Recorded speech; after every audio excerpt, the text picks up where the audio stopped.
Hello guys, मेरी channel general सी curious में आप सभी का फिर से स्वागत है। जैसा कि आप जानते हो, मैं बड़ी ही क्यूरियस रहती हूँ बहुत सारी चीज़ों को लेकर, चाहे वो आपकी लाइफस्टाइल हो, चाहे वो आपकी हेल्थ हो, चाहे वो आपकी या हमारी सराउंडिंग हो। तो आजकल एक ऐसा बड़ा ही ट्रेंडिंग है या बड़ा ही कैची है या बड़ा ही चिंताजनक है, और वो टॉपिक है लोकस्ट अटैक इन इंडिया। अब जबकि मुझे ये पता चल गया था कि भाई इतने बड़े पैमाने में लोकस्ट अटैक हुआ है इंडिया का, तो मेरे लिए ये बड़ी ही क्यूरियोसिटी वाली चीज़ थी कि ये क्यों हुआ, या ये कैसे हुआ, या इसके क्या दुष्परिणाम है। तो पहले मैं स्टार्ट करती हूँ कि भाई ये लोकस्ट प्रजाति है क्या। लोकस्ट जो है वो बेसिकली एक टाइप का ग्रास हॉपर है विथ अ विंग। ये अपने प्रजाति में बहुत बड़े लार्ज इंसेक्ट के रूप में जाना जाता है, और एक ये माइग्रेंट प्रजाति है।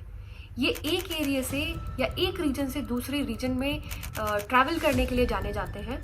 और बेसिकली ये जो स्पीसीज है ये अफ्रीका में पाए जाते हैं, अफ्रीका की ट्रॉपिकल रीजन में। अगर आप ट्रॉपिकल रीजन जानते हैं, ये ट्रॉपिकल रीजन ऐसे होते हैं कि भाई जहाँ पे जो दोनों ही होते हैं, हॉटर भी होता है, कोल्डर भी होता है, जहाँ पे दोनों फेवरेबल कंडीशंस होती हैं वहाँ पे ये पैदा होता है। कि ब्रीडिंग के लिए मोस्ट फेवरेबल जो कंडीशन, क्लाइमेट कंडीशन होती है वो होती है वार्म, प्लस उसमें थोड़ा सा मॉइस्चर हो। जैसा कि आप जानते हैं कि पिछले कुछ समय में फ्लड और ये सारी चीज़ें, साइक्लोन वगैरह अफ्रीका में हुए थे, जिसकी वजह से इन प्रजातियों को माइग्रेशन सूटेबल लगा और उन्होंने माइग्रेशन चालू कर दिया।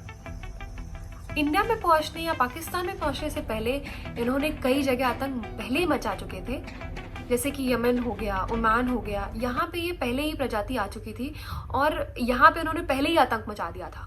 अच्छा, इनका जो ब्रीडिंग समय है अफ्रीका में वो है दिसंबर एंड तक ये ब्रीडिंग कर लेते हैं। 3 महीने का इनका ब्रीडिंग सेशन होता है, और वो 3 महीने में इन्होंने ब्रीडिंग करके अपनी प्रजाति बढ़ा ली। और प्रजाति बढ़ाते बढ़ाते बढ़ाते बढ़ाते ये दे एंटर्ड पाकिस्तान।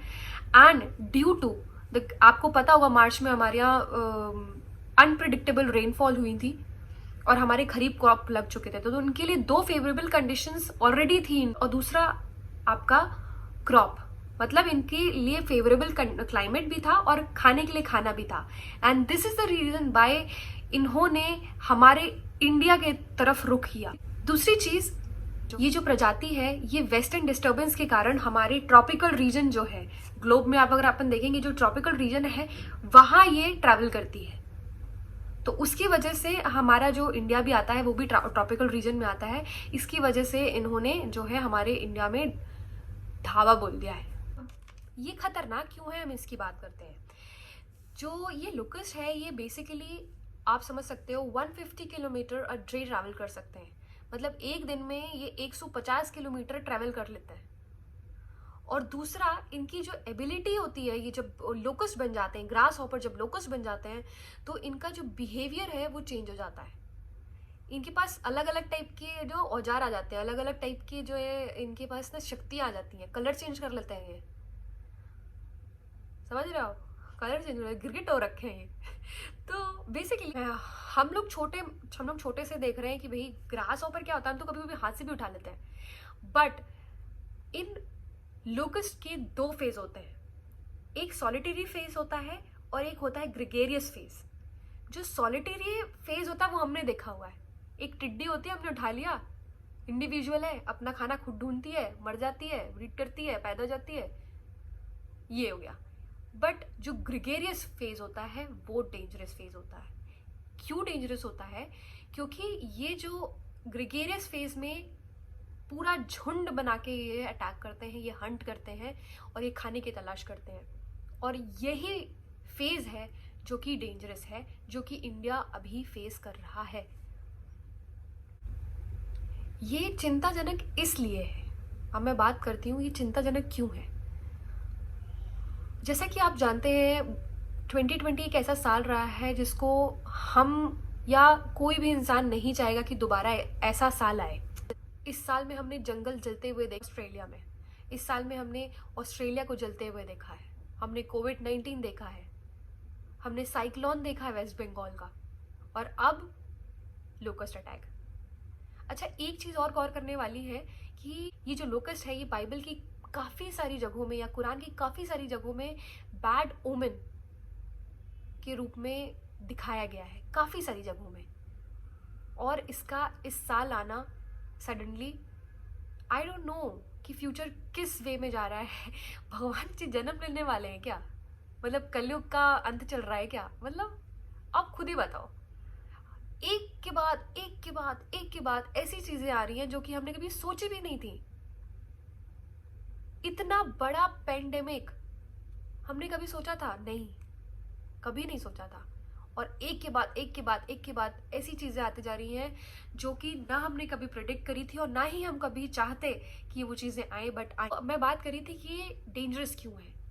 मैं आपसे एक क्वेश्चन पूछना चाहूंगी कि कुछ भी हो जाए, एक चीज ऐसी कौन सी है जिसके बिना हम जी नहीं सकते?